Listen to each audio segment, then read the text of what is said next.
Velkommen til Work Recording. Work Recording er en mobil-app, der nemt giver dig overblik over arbejdsopgaver samt tidsforbrug. Jeg vil her præsentere, hvordan du administrerer indtastede opgaver og tidsforbrug til fakturering og lønudbetaling.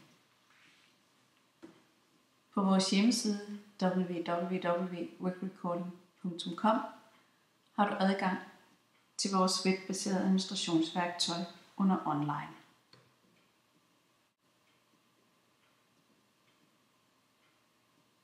Du går ind under administration og vil blive bedt om login-oplysninger.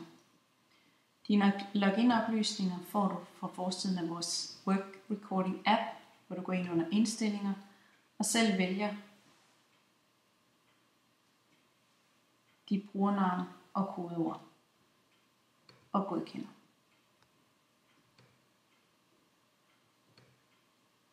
På login-siden indtaster du dine oplysninger.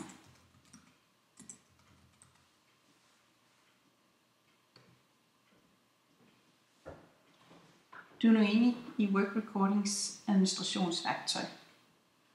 Forsiden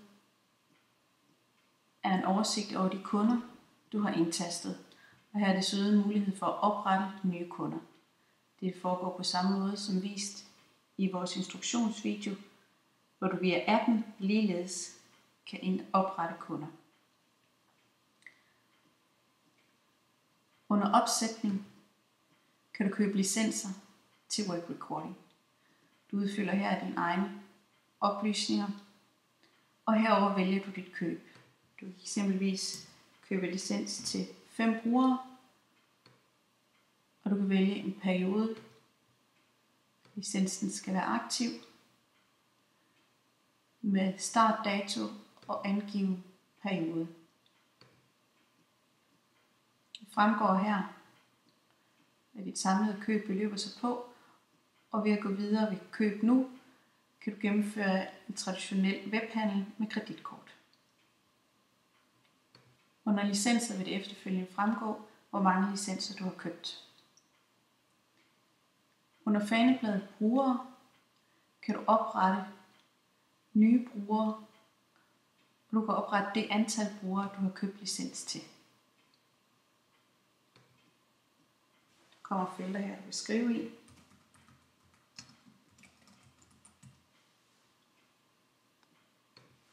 Og dine brugere får individuelle adgangskoder.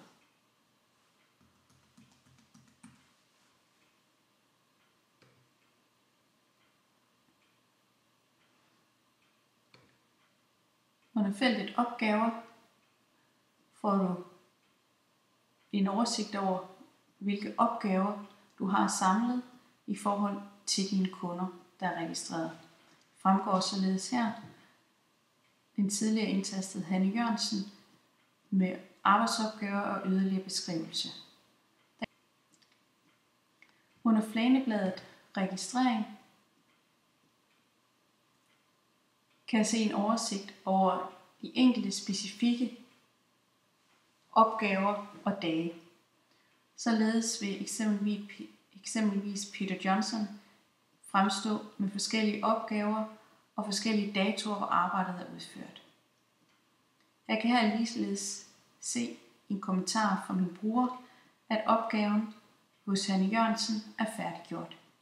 Jeg kan således gå tilbage til opgaver og registrere, at opgaven er afsluttet. Tilbage under fanebladet registrering vil jeg demonstrere, hvordan systemet kan anvendes til fakturering og lønudbetaling. Jeg vælger eksempelvis at lave fakturering til kunde Peter Johnson. Jeg skal derfor have filtreret hans tidsforbrug ud i registreringsskemaet.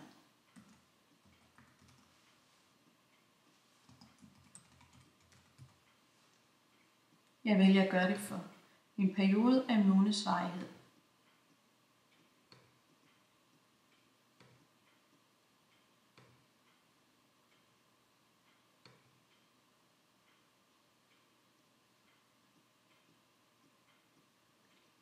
Her fremgår Peter Johnsons arbejdsopgave udført i oktober måned med det specifikke tidsforbrug.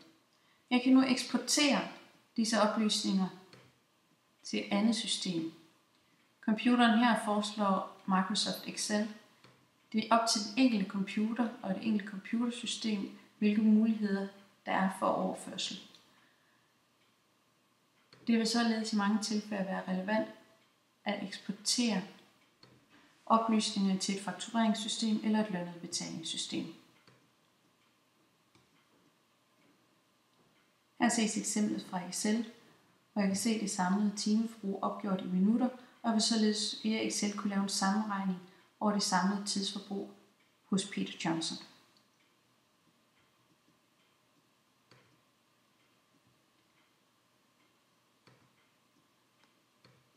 I filtreringen af opgaver kunne jeg i stedet for kunden vælge at filtrere i forhold til mine brugere. Jeg kunne således udlede enkelte medarbejdere og anvende systemet til lønudbetaling. Se desuden vores instruktionsvideoer til anvendelse af Work Recordings daglige tidsregistrering samt Work Recordings oprettelse af kunder og opgaver.